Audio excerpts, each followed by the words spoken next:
And we are live. Good evening, everyone. I hope you're doing well, that you had a nice weekend and a nice beginning of the week. For those of you who were working today, not my case. I was enjoying my prolonged weekend. But yeah, we're back for another interview on the channel, but this time something new. Well, new. We have done that in the past, but not an MEP this time. Tonight we will discuss about a project related to EU politics, but not only. I'll be interviewing Jan Bertelsen, who is the CEO of the Political Festival of Europe. So this Political Festival of Europe, which I will call the festival for short from now on, otherwise we're never going to hear the end of it. So this festival is going to take place for the first time in Denmark this summer, so between the 25th and the 28th of August. So during this festival, basically, people will be talking and debating about Europe, the EU, with politicians, activists, researchers, all kinds of people, and of course citizens.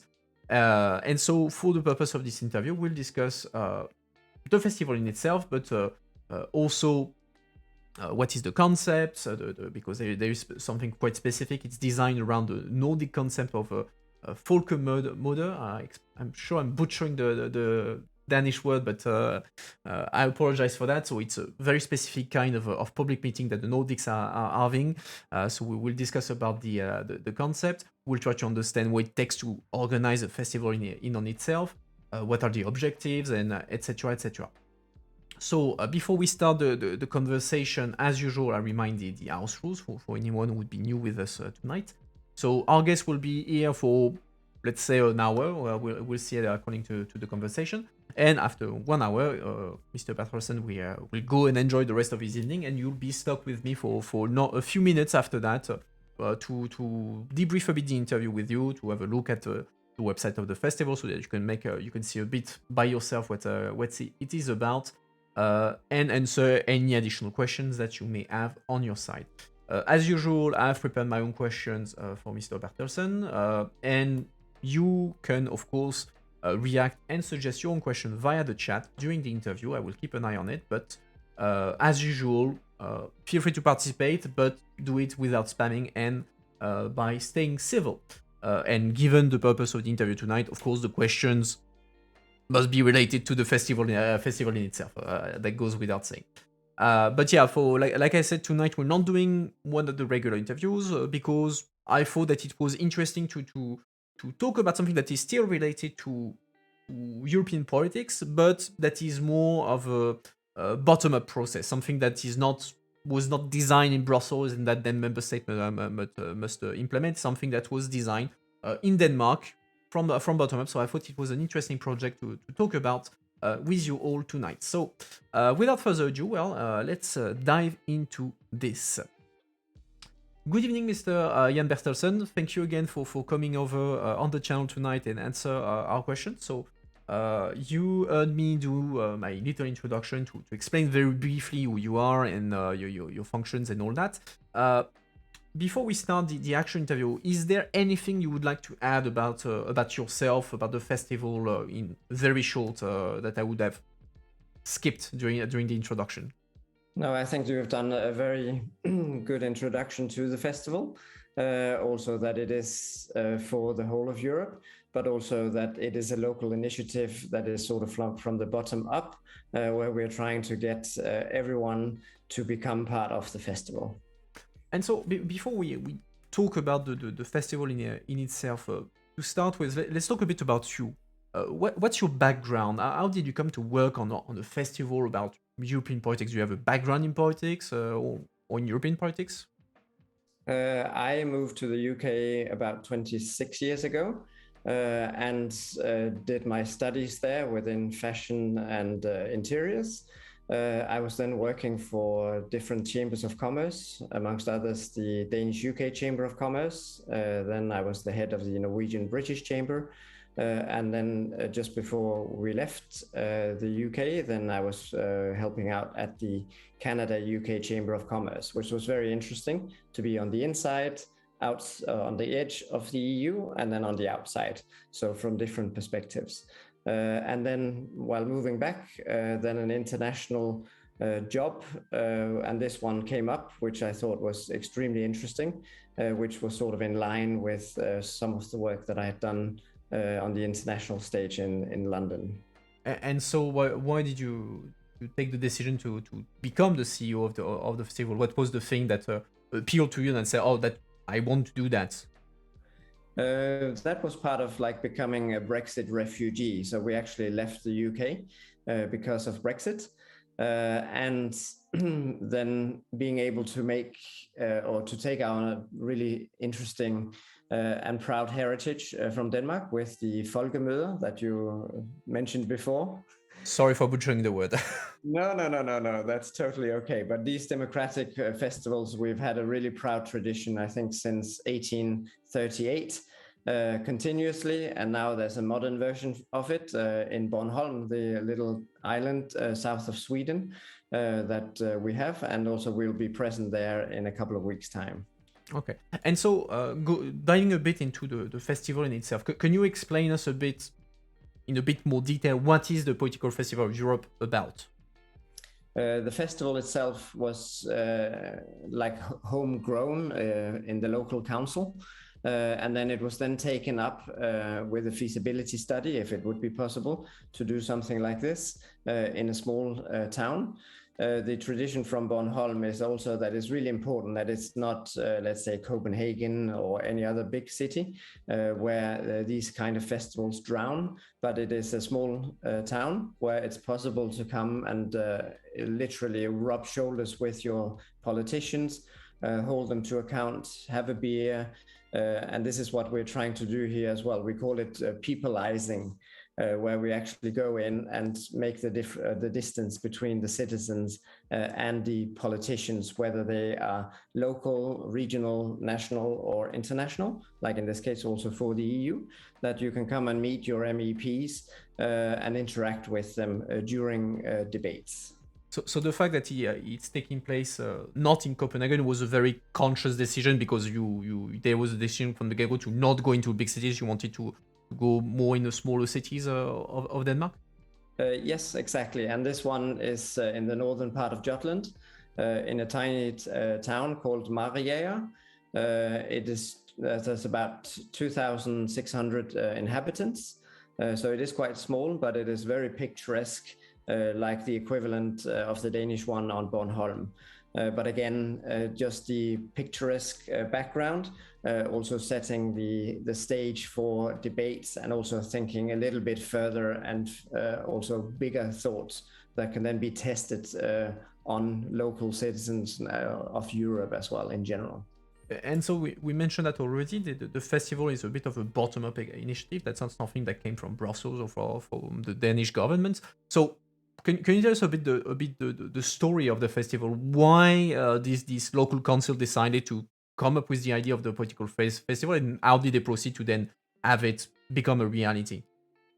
Well, it has been a long process. I think it's a bit more than 2 years. I've been part of the festival now for a little bit more than a year, but it was a local politician that took this to the council and just said, okay, well, we should have something like this locally. And then also just reaching out through the feasibility study, reaching out to different types of partners, both on the political stage, but also on influencers, partners in general, where people, companies can come and inspire politicians, but also learn. And I think the key word here is that the whole festival is about inspiration, that one actually comes and inspire with one's background, and then also get inspired. It could also be that one gets shaken with the views or the debates that are there. So it is very important that it is frank and open debate, but also where you as a citizen or also as a politician can come in and influence each of the single debates. I think is really important and also part of the heritage. And so I mentioned it, and you did as well, that the festival is designed around this Nordic tradition of the Folkemøder. So could you explain us a bit what this concept exactly is? Because to be honest, I never heard of the concept before preparing the interview. So yeah, what it is, and why did you choose this model to design the festival? Well, it's more like some of the democratic deficits that we have been, what you call this, living through. And I think through my years in the UK, some of the politicians have not, what you call this, through their decisions, have been very far away from the citizens. And also the whole idea that we have a proud tradition of is that you actually come and talk to your politicians, either over a beer or some food, but also through these debates. And it's very, very informal. So there may be a few politicians on the stage, a moderator who comes in and tries to guide the debate. But also here with our festival, we try to aim that a third of all of the time that is for each debate is then dedicated to the audience, so that the actual citizens of Europe can come and take part, but an active part. So not just sitting on the sideline and listening to politicians talk, but also where you can have your questions. Again, you can come and inspire, you can hold your politicians to account. And this is part of this tradition that we have, that it's not just a given, but we are part of democracy and we are citizens of Europe. So people coming to the festival will not be talked at, so that they have the ability to talk with and actually interact with politicians, but also other people. Understand that they're not only politicians during the participating to the different debates and all that, but how do you expect to organize this kind of dialogue? Because depending on the size of the crowd, concretely, how do you see the dialogue between them going? Well, we've divided the themes into 7 general themes and then 34 subcategories. And this is just meant as a source of inspiration. But this is where we have a cultural debate, but also we have music. I think about 20 bands who has their roots in Europe. So they will be coming and performing during the festival. So both during the day, but also in the evenings. And as the second word in our name is festival, the political festival of Europe, it's very important that we do have a party as well, that it doesn't get too serious, but also that we can inspire each other and learn from each other on many different levels.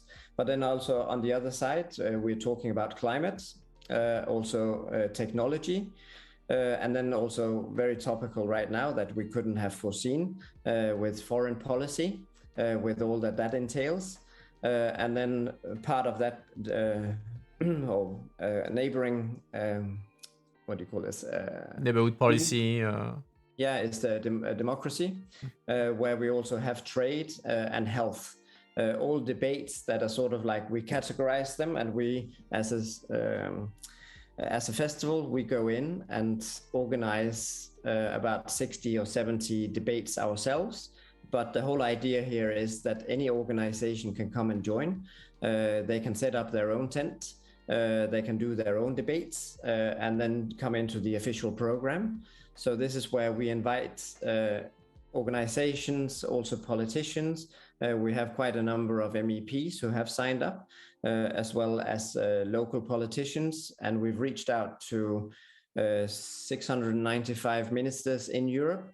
We're still missing a few of them to reach out to. There's 902. We've done our homework.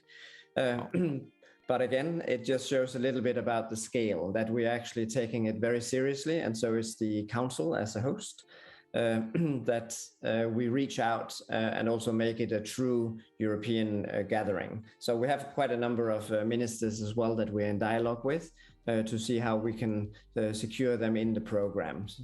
But this will be very interesting, and also you can follow that on our website. And so, if I understand well, so you broke up the overall program into 7 themes, if I'm correct. And so people will just look at the program, say, oh, that looks interesting, and just go from different themes on debates and hearings and whatever. So is it going to be only debates, or are there other formats of events that will take place? We have other formats as well, and we really welcome totally crazy formats as well if they come up. So we have talks as well as workshops.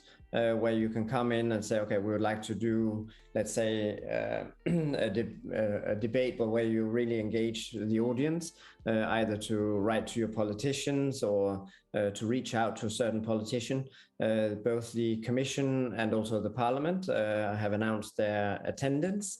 And they'll be doing events as well, but in the tradition of the Folkemøde. Okay. And so you mentioned it as well, so you reached out already to 705 MEPs, to 902 ministers across Europe. For now, how many of them do you have in the roster, so to say? I think we have around 20 plus MEPs. We have quite a number of them also that we're in the dialogue with. They have heard from us on more than one occasion. And also on the minister side, like we have about 10 that we're in dialogue with, like foreign ministers. 5 of the Danish ones have signed up. But again, we encourage everyone to bring their colleagues, also to publicize the festival in general.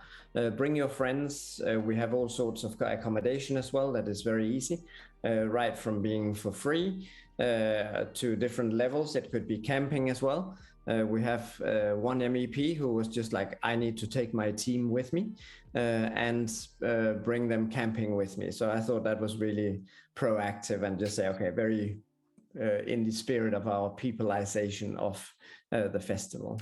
Actually, since you just mentioned the concept, the concept of peopleization of politics, what do you mean by that? What does it mean to peopleize EU politics? It means that you actually, as a citizen, that you come and you can join the debate. Also, you pose your questions to the panel or in a workshop. So then the politician or the organizations who may be hosting the debates, that they go home in, not literally, but you put a lot of ideas in your backpack, and then you go back and get in or be inspired, and also hopefully for next year, then you will then come back and say, okay, well, actually, I can bring my network with me. And I think networking here is one of the most important things, which I have learned, particularly through the Chambers of Commerce, where you can reach out to so many interesting people and also citizens. They are really the source of inspiration here, that you just feel you're part of our democracies. And I think just the different types of democracies we have is something that we would like to highlight and also celebrate at the festival. And you mentioned it already. So the festival has a number of partners. So you mentioned already the European Parliament and the Commission that will be part of the festival. What kind of other partners do you have? Is it only institutions? Do you have people from the private sector? What kind of profile do you have? We have private sector people as well, companies as well. So unlike some of the other Folkemøder or democracy festivals, we specifically invite companies in. So they should come and inspire through solutions where you can come in and see, like with new technologies that may not be known to politicians. So then they will get informed even better, and then they can reach out and network outside the festival as well. I already had this question in mind, and someone else in the chat came up with it. So what are your expectations for this first edition of the festival? Well, the expectations is that we will have about 10,000 plus in the audience every day. We have made arrangements for all of the accommodation, also transport. So when you come to Denmark, then it should be really easy to come down to Mariager. You can fly in either to Aalborg, Billund, or Aarhus in Jutland, but also via Copenhagen. And then there's either trains going straight to the area or fly to Aalborg from Copenhagen as well. So it's very easy, and if one books well in advance, then it's quite inexpensive. So if I do the calculation, that's about 40,000 citizens that you would expect over the course of 40,000 people over the course of the festival. Yeah, that's correct. And to connect a bit with the question that was in the chat, beyond the expectation, what would be your dream outcome for the festival? Well, the dream outcome would be that politicians would take back the ideas of the Folkemøde, also that we help cement this idea of peopleizing, what you call this, the whole idea of democracy, that it's not just something that we just have once every 4 or 5 years when we vote, but you actually have a voice as a citizen every year, and you can come and talk to your politicians, get to know them. I've been very fortunate in my role here to know a lot of the MEPs, not just the Danish ones, but also finding out what their policies are, how we can engage them in the various debates, so people can come and see, oh, okay, well, I actually have one of my MEPs, let's say from Portugal, who will be coming, or Luxembourg, and say, okay, well, I would like to hear who they actually are as people and politicians, of course. And in terms of nationality, so what is the scope of nationality that you have in terms of speakers? So you have, of course, Danish politicians, but beyond that. Well, we've reached out to and have been in dialogue with 24 embassies and ambassadors to Denmark. 15 of them have, shown an active interest in participating in the actual festival, which we are very honored about. But this also means that we will have ambassadors and people from embassies being part of debates as well, and taking an active role in promoting and also explaining their roles as like within the political sphere. And you mentioned that when you talked about the concept of a festival, is that there must be different views that can sometimes conflict with or be confronted to one another. So my question was, is the festival something that is, let's say, I don't want to say only for, but mostly directed to people who are already convinced European, or do you see the festival being accessible to the general public, people from whatever views that they may have on Europe? I think this is extremely important, that everyone feel that they are part of the festival, also with views that may not be mainstream, but also it is not just in one direction. And we try really hard also to bring opponents in all of the debates that we organize, that it will not be boring debates. So it could be, if it's, let's say, an EU question, there may be an opponent to the EU, or it may be someone who has opposing views, who also could come and take part in those. So this is where we do take this very seriously, but also where we have invited the MEPs themselves to come and bring their network and also their colleagues on board. So do you, if I understand well, for, let's say, most of the events that you organize, at least you try to have different views, so that may not be compatible with one another, so that people may observe the conflict of ideas and then participate and decide for themselves what they agree or disagree with. Okay. Yeah, I think it's really important also that we just show democracy for what it really is. So it's not going to be censored. You come and you take part in the debates. You bring your views, and there's nothing that is right or wrong. So of course, as long as it's within the law, but in Denmark in particular, the law is very, very flexible.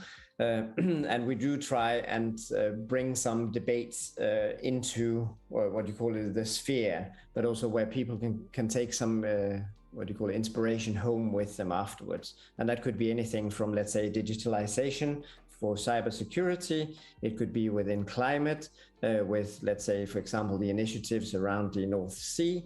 It could also be like some of the more controversial ones that we're seeing right now on cancel culture.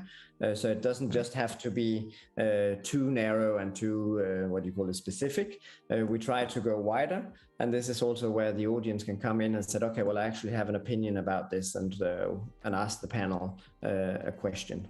And beyond like the idea that, of course, the discussion must stay within the confines of the law. That goes without saying. Are there topics or issues that you decided, okay, we're not going to dive into it because I would make the discussion much too conflictual or complicated? Or did you say, okay, everything on the table? Everything is on the table. I think it's really important that we don't have filters, and also as a festival, we provide the platform, and I think it's really important that we provide the platform, and also organizations can come in and organize debates themselves, they can come and take these 45-minute slots that we do, or they can take a debate tent and set up their own debates. We still have spots available if anyone is interested, but it just is really important to say that it is truly democratic, and this is what we would like with our peopleization. But also, as the association that we have at Political Festival of Europe, is that we can go out. The intention is that we go out as well and encourage this type of folkemøde in other countries as well. So the peopleization will hopefully take on not just in Denmark, but also further afield. And so how do you see the festival, this festival and this model of festival contribute to citizens becoming more involved in politics and European politics in general?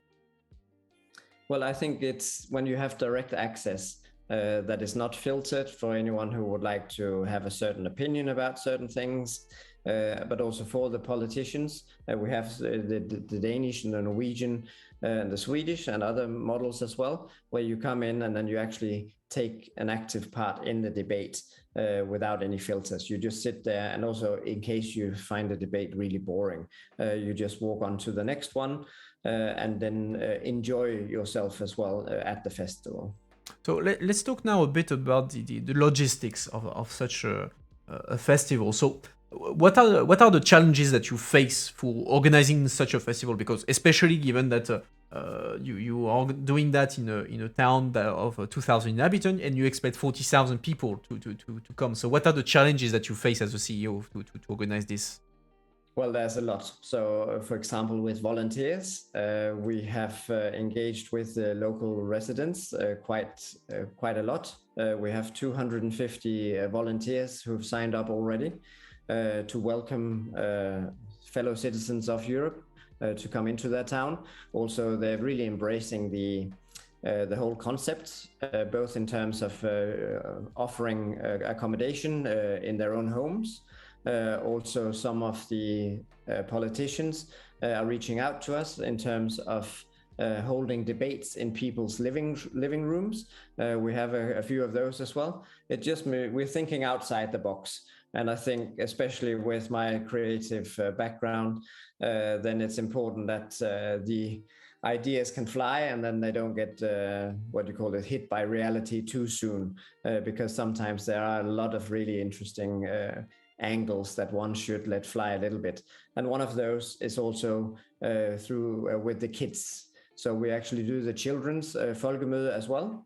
This was one of my employees who came to me one day and said, okay, well, what about the children? And in general, people don't or overlook children, especially with the democracy festivals.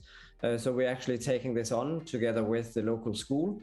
So they're having all of their education both Thursday, Friday, and they're taking on Saturday as well to do their schooling at the festival. But again, democracy starts really, really early, that you get used to a democratic way of thinking, and also that your voice matters. And what's the most original format that you've seen? I mean, you mentioned that you're trying to let creativity flies before it hits reality. So what is the most original idea that you're realizing through the festival? I think if I have to choose something that has really been very inspirational to me, has been the local church. Normally you think if you go to church and then it's all very formal or what have you, and we have our local priest who has also embraced this, and then he's inviting 10 faith communities to be part of the democracy and value debate as well. So I think that was one of the bigger surprises, I would say, when we throw ideas up, but also ideas come to us. And in the office, we actually have a column in our office where people can come in and suggest things. And this is the same for the audience here. Please do feel free to come with suggestions. Also, as it is your people's democracy, the one that we're doing here now and festival, then do bring your thoughts on board as well. And since you're mentioning people suggesting ideas, but first question about that: is it going to be a purely physical event, or is there going to be a hybrid dimensions that people who can't go to Denmark and also follow the the talks online, or are there events that are organized specifically online? Is there anything like that within the festival? We have actually thought about this also with COVID and everything, but the board has been very clear, saying COVID didn't exist, with a smile, of course. So we are planning this one for what you call this for a physical attendance. We may have some part of the audience beam in, but it is not supposed to be a virtual event as such. It's meant that you actually come and take part physically.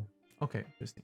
And since you mentioned that you have events taking place in the church, that the school, the local school also involved, so initially I thought that the festival was going to be like a bit outside of town, but when you describe it, it sounds like as if the whole town is the festival in itself. So how is it? Is the festival in the town itself, or is there like a space next to the town where it's taking place? It's actually in the town. Oh, okay. So we have it's on the longest fjord in Denmark. So we have down at the harbor a lot of debates, also tents set up for debates, but again also for food, culinary, what do you call this, people coming on board to showcase, and you can also come and taste Europe. We have the main stage, which is also down at the harbor. Then in the center of the town, we have the political center, where we have the different groupings from, what do you call this, from the European Parliament, but also parties from nationally and also internationally who can come and take part. And then also right through the little town, we have the convent at the church, who has also opened their doors and are hosting one of the stages, which is on the democracy. And just to have a bit of an idea of, again, of the logistics, if you can give us information, of course, what's the budget for a festival like this? Well, as it is a local one, and then also we're starting from scratch, our budget is around €1 million plus. It all depends on how many people come as well. But again, also to your question about the logistics, we have also with parking. So let's say if we have 1, 2, 3, 5, 10,000 cars coming, then we're able to facilitate that as well. And this is also through local engagement and support. And the entrance at the festival is free, or you have to buy a ticket to attend? It's totally free to attend. Totally free. Okay. Yeah. Interesting. And so the budget, so the €1 million budget was found through the partnership with with external partners. Yeah, and this is also like what we are working on for, let's say, year 2, 3, 4, and 5, is through partnerships. We have different foundations as well who support initiatives like this, but also through what you call the Erasmus Plus, that we get young people to come, and especially the young people. We've designated an area for young people to come, so that it's not like activism, but as well also on the debates. We would like young people to take an active part in the debates and also get their voices heard, because many times they have a different viewpoint, which is totally fantastic and can inspire as much as they can learn from, let's say, experts and politicians that have been around for quite a while. And regarding the scope of the debates of the event, so we're talking, it's a political festival of Europe, but Europe can mean either the European Union, or it can mean Europe at large, so 50 plus countries. So are the debates, the events, like be related only about the European Union politics, or is it going to be about Europe in a wider sense of it? We're going to have quite a number of debates on the EU as well, also because it is a fact that the EU decides quite a lot of the European politics. So that is going to, of course, to be a substantial part of the festival, but also it is for the whole of Europe.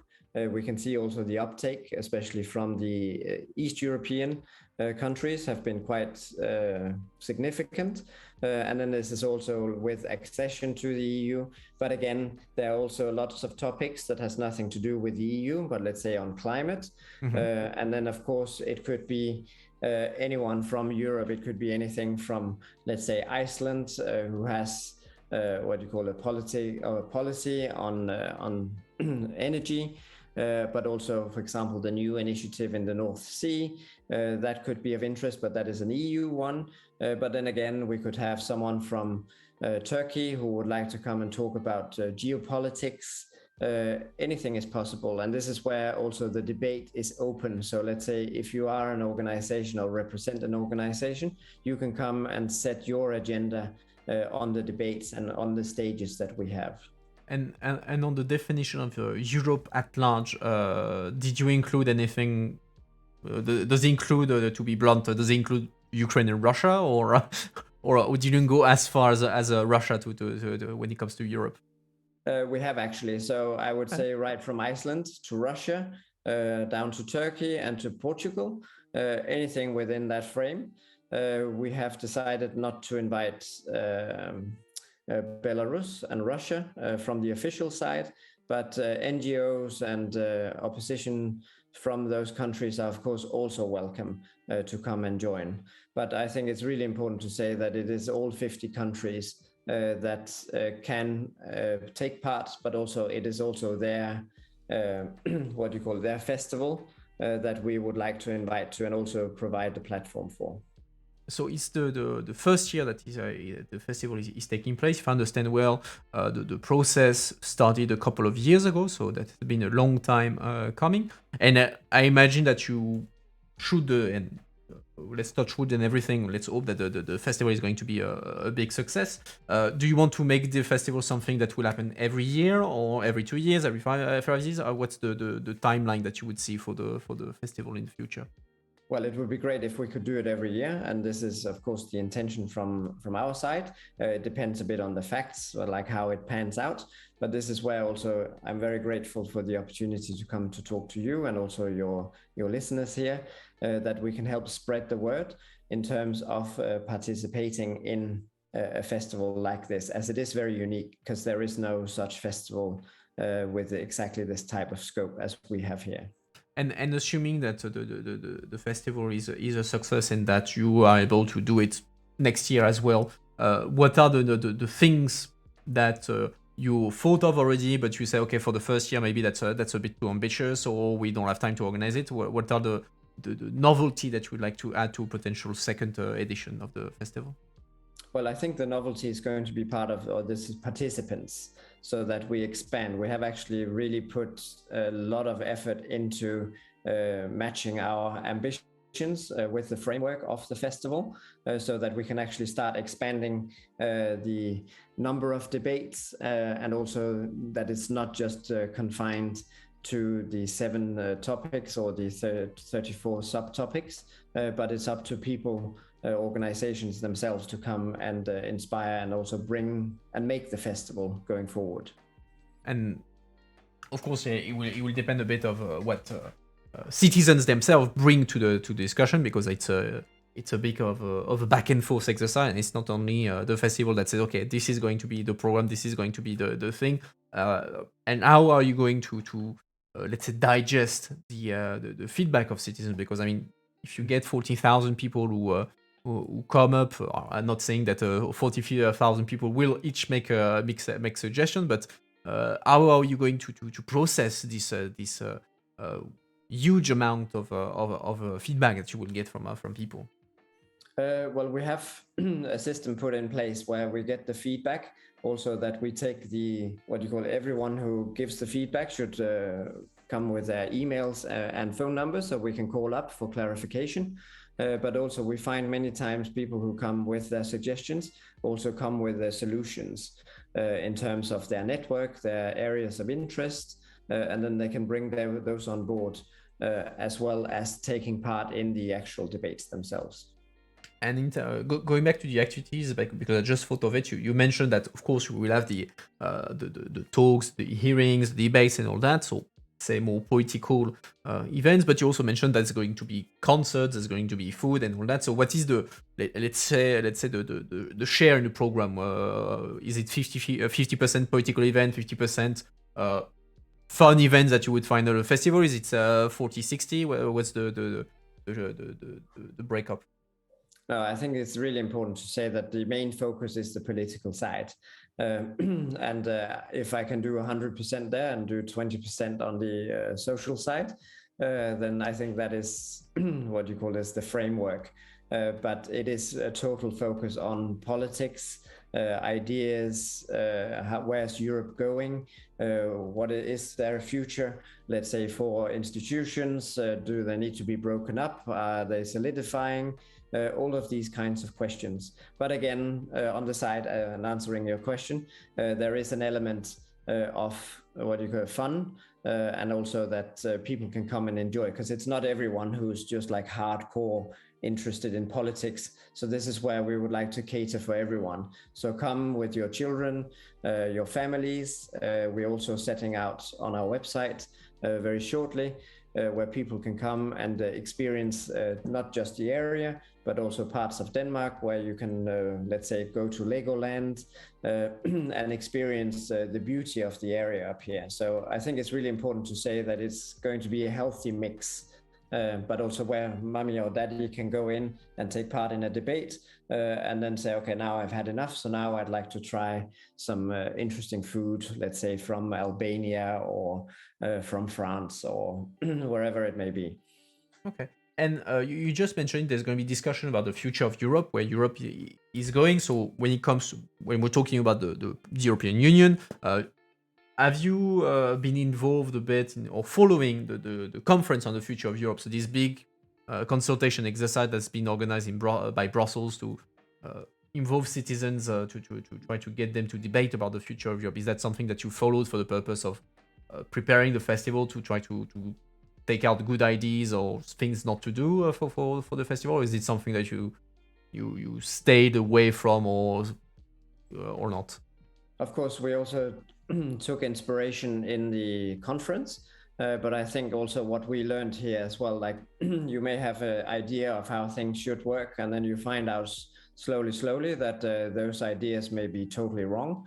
One of the examples that I can share is that we tried to get engaged with some of the groups in the European Parliament, and we've went down, talked to them directly, and the uptake was what you call this. I think it was also they didn't understand the Folkemøde in the same way as we do. So of course it is a learning curve on both sides. But then we found out that when we start locally, then within a matter of days, then we secured some of the groups as well to come and take part.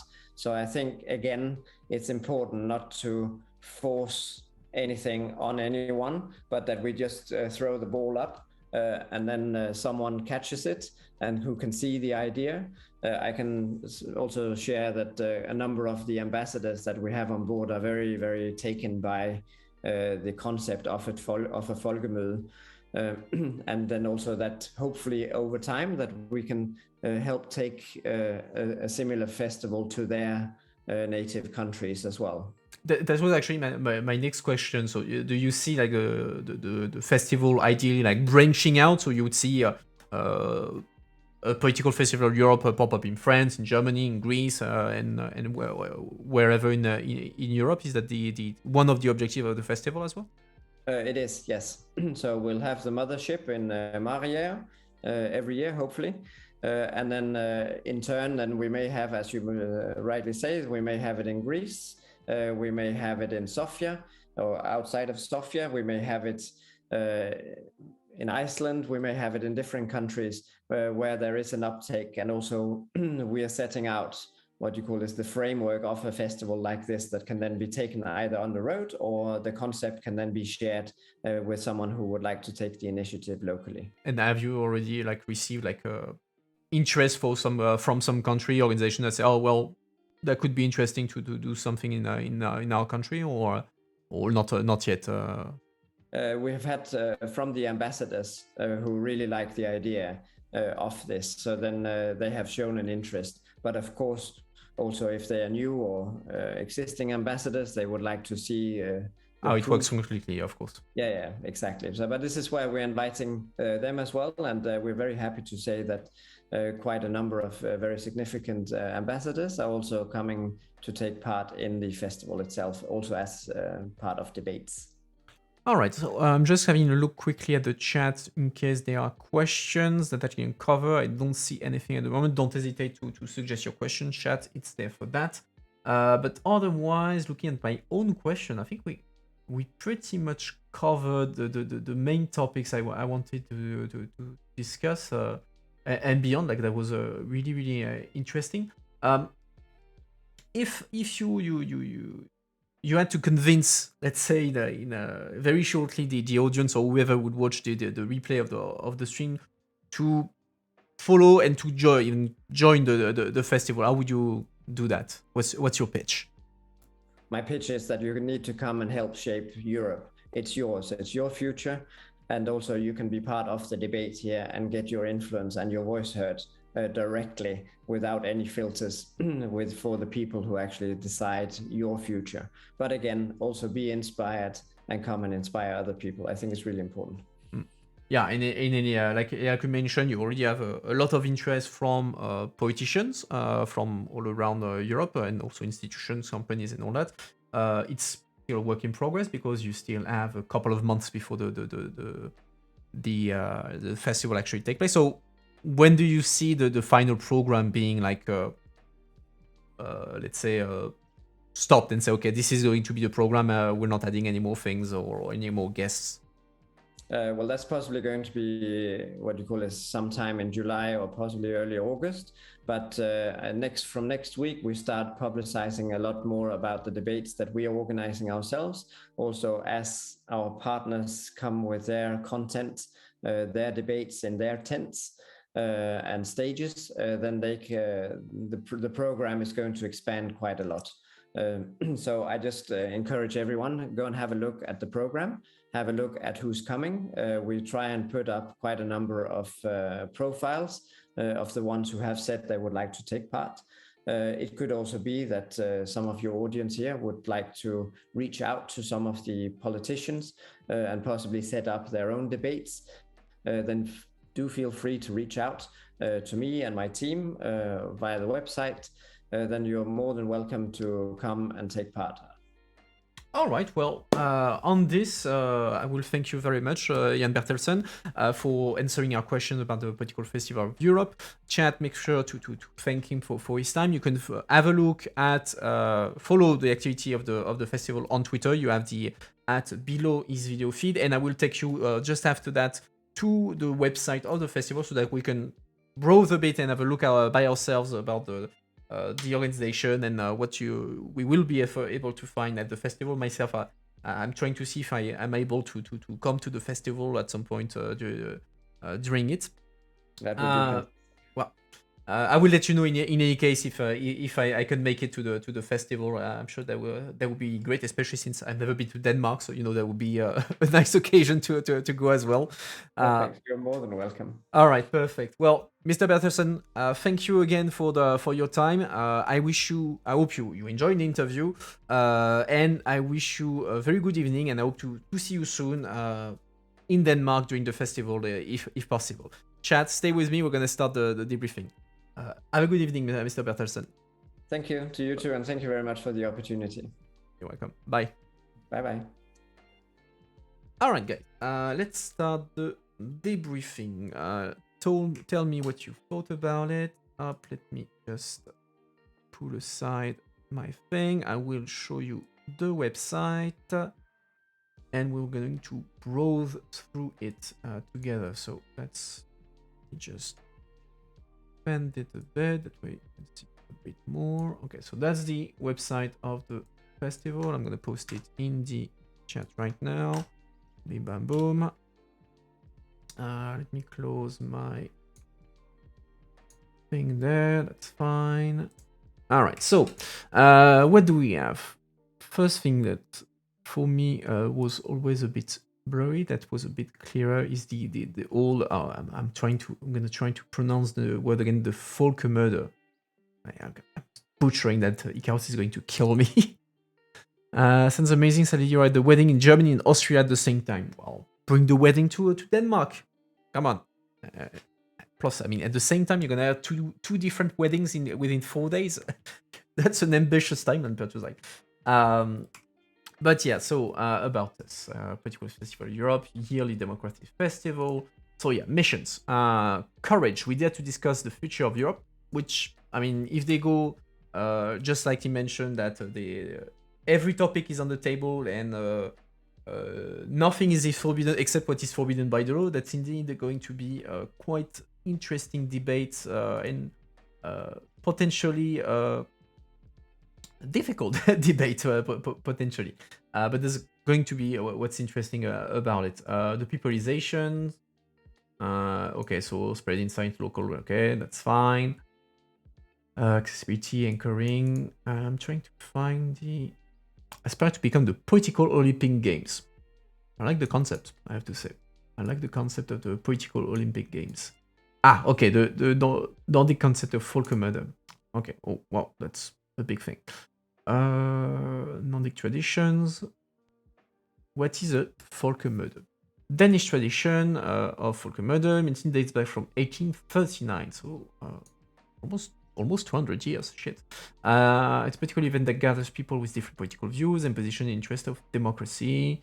Folkemøde takes form of informal discussion and speeches across opinion and hierarchy that strengthen active involvement of all participants. Everyone has a say and everyone is heard. So yeah, it's a concept faded away in the 1940s. Then Sweden copied their own thing. I'm not going to try to pronounce the Swede word. Deal with it. Okay. Denmark revived it in 2011 at Bornholm. Okay, interesting. Objective of the folkemøde, dismantling barriers between citizens, blah blah blah. Okay, oh, interesting. Okay, increase trust, peopleize, facilitate. Okay, so that's the concept. Now let's have a look at the program and the speakers. Let's first at the speakers.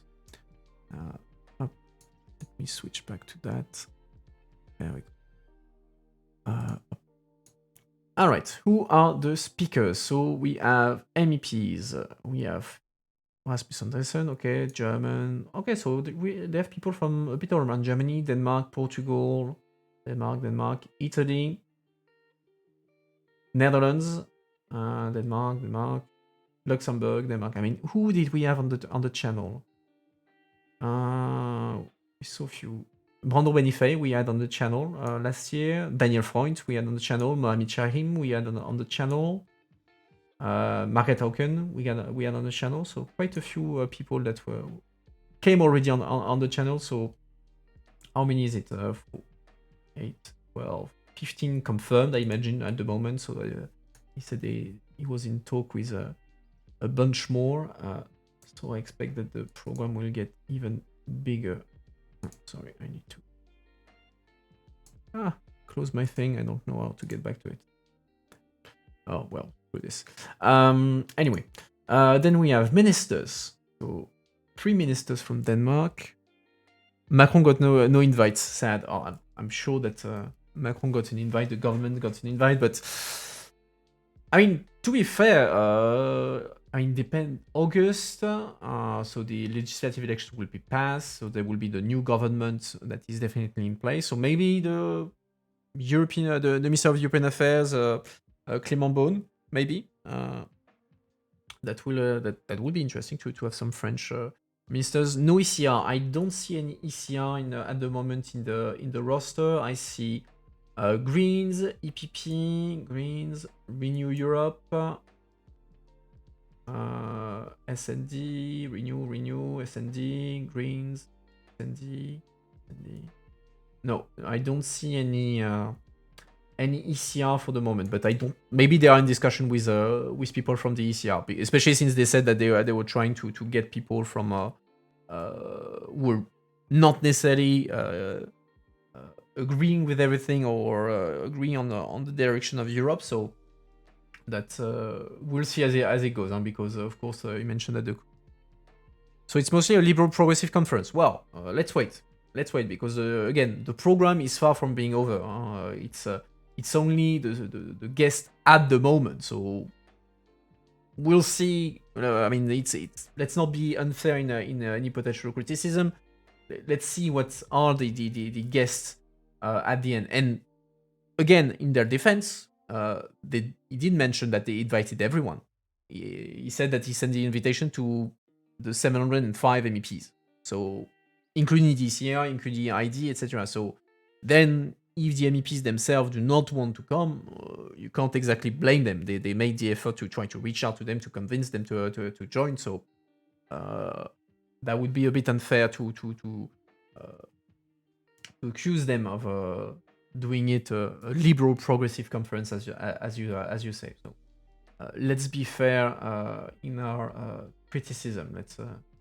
We'll see more precisely what it looks like mid-July or even closer to the festival. So yeah, we have ministers, we have ambassadors, Belgium to Denmark, Romania to Denmark, Germany to Denmark, Moldova to the Kingdom of Denmark. Okay, interesting. National politicians. So I'm not very knowledgeable about the Danish politics, so I don't know which one is right, which one is left, because Liberal Party of Denmark, Independent Greens, okay, Greens.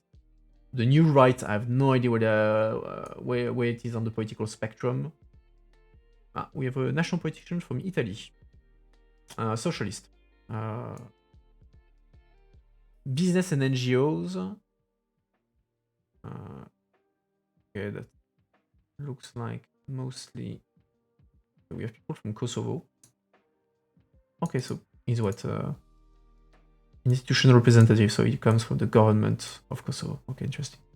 Researchers, so okay, Denmark. Okay, plenty of people from Denmark, which makes sense to an extent that at the moment people tend to come from Denmark. Someone from the UK, and someone from Kosovo. So yeah, I mean, given that there's only 4 ambassadors at the moment, he said he was in contact with 20 something. No, 15 embassies says they were interested. So we'll see. I'm sure that the list of speakers will go further. Let's see, program. Thursday, so let's see what is currently. Okay, opening ceremony. Okay, TBI. Okay, so you see that a bunch of things are already still not defined definitely. Then European Parliament Group speech, so that's the SND. So yeah, I would imagine then that all the groups represented will have their own set 45 minutes to half an hour, 45 minutes to speak and explain what their party stands for, etc., etc. So for now, we have just the socialist, and then you have a bunch of.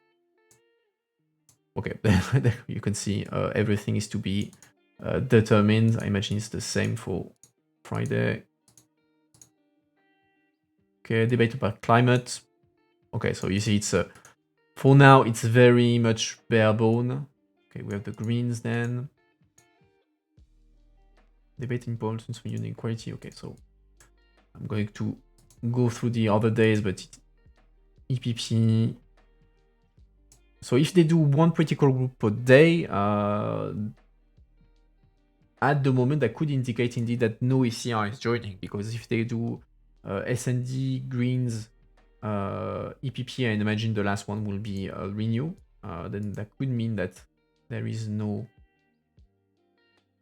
Yeah, because then you see it's only. Oh, it's the same EPP MEP, so that's fair. That I mean, she's doing quite a few debates, from 12 to 6, she's doing debate after debate, so good on her. And the last day, main stage. Okay, so you see, not even Renew is as its own stage at the moment. So we'll see as things develop on this front. And there were the themes, because they break down the different topics on 7 themes. So business, climate, culture, democracy, foreign policy, health, and technology. And each one has a number of subtopics. So business goes a bit about everything, like tax, food, Brexit on the business. Well, depends of the angle that you take, of course, to discuss Brexit. But climate, okay, fine, culture, arts and craft. Yeah. Well, I mean, also to be fair, going back to what Andrews was saying, of course, us, we have a a bit of a... We approach this from the perspective of the EU, but let's not forget it's a festival not only about the European Union, it's about Europe at large, Europe in general. I mean, you will have people from beyond the EU, so also it makes sense that it's not only about stuff that is in Brussels, about what we do in Brussels and all that, from policy, democracy. I can see, like, especially the thing I would be curious to see is like the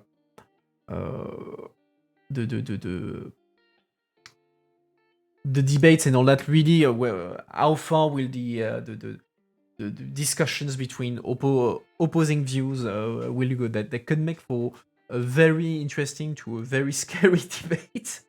But that would be definitely interesting. But and so practical information to how to get there. Shit. General admission free of charge. Okay. Description of the site. Parking. Blah blah blah blah. Okay. Dress code. There's even dress code. Ties and formal wear can be very so bring a casual wear. Your own opinion. I approve of that. We don't like ties here on the channel. Travel information. So yeah, I could. Okay, fine. Go away. Okay, so let's unzoom. So yeah, it's on the northern part of Denmark. Just yeah, and so if I recall, you can land in Aalborg, in Aarhus, and I forgot the third place he mentioned, is Copenhagen, but to go from Copenhagen to there, that looks like a bit of a road trip. But yeah, okay, that's gonna be there. Again, on my side, I'm trying to see if I could go. I have to see how it fits with my own holidays and how I can do the logistics of making the trip from Brussels. But if I can have the occasion to go and that it's not too complicated, I'll try. I'll give it a try and go there. Of course, if that's the case, I'll let you know on the Discord and Twitter as well. So if you're there as well, we can meet up and follow the participate to the festival and have some fun. And I'll definitely put Ikaros in charge of making the tourist program of the festival. Well, if we go there. But yeah, that's pretty much what I have for you. Because apart from that, we did all that. Partners, what are the partners? Sponsors, Eurowind. Okay, that's local. Oh no, I don't know what it is, but that's a Danish organization. Funding, so they got funding from the FEDER. Interesting. I don't know these organizations, but that looks like Danish organizations. Yeah, mostly Danish organizations. Mariger's partner. Oh, probably the local restaurants in Mariger, that's fine. And supporters, we have... I don't know what that is. That's something European Parliament. We know the European Parliament. Okay, we have the Danish MEDEF, I imagine. Okay, so you have the whole list there. Interesting. Okay, you have universities. Okay, so that's it. But yeah, pretty interesting stuff. So yeah, that's all I have to say to you for tonight. So again, don't hesitate to have a look at the website and all that. I thought that was interesting and good to hear about something that takes place beyond our little EU bubble, Euro bubble, especially if we're talking about Europe beyond the European Union. I hope that you enjoy this slightly different interview than what we do usually, but still that was refreshing. That was still interesting to discuss about. And well, as always, if you like what you saw, you can drop a follow on the channel. You can follow me on my other social media that you will have now in the chat. Continue the discussion about this on Discord, because I will definitely bring that on Discord. And for the rest of the week, what do I have for you? On Wednesday, I'm continuing my live react to the TV show Parliament, but it's going to be in French. So if you're French, come over. That's funny. You can discover the TV show and listen to me react to it and explain whether the show is real or not, well, depicts the reality of not of EU politics. And if you don't speak French, well, come over still. That'll be fun. You won't understand what I'm saying, but still, it's gonna be fun. And otherwise, it's gonna be on Sunday as usual for the news review at 6 in French and at 8 in English. And on this note, well, guys, I wish you all a good evening, and I will see you next time. Have a good one, guys. See ya.